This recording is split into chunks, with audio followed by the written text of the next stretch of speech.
Hey, Flux here, and today I'll be talking about the Skin Mesh Positioner. That is a little component that allows you to attach accessories to your body.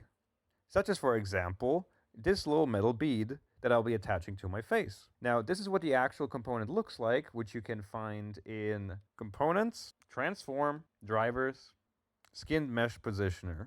And this component needs to be actually on the object you're trying to position, so in this case, it's on the metal bead itself.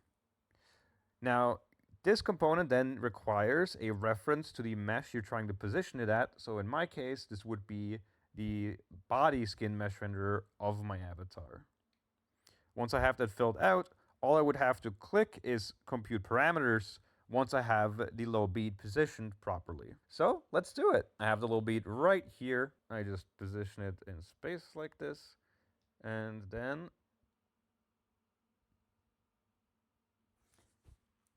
and there we go. Now this little metal bead is attached to my mouth, so when I talk, it moves around.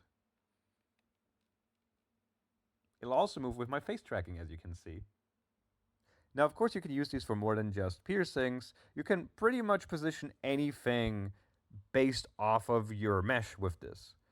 This doesn't have to even be a visual. This could be just a slot that gives you a reference point to where that part of your body is, so you can then do whatever else you want programmatically based on that. But yeah, I hope you enjoyed this new component, and I'll see you in the next video. Bye-bye.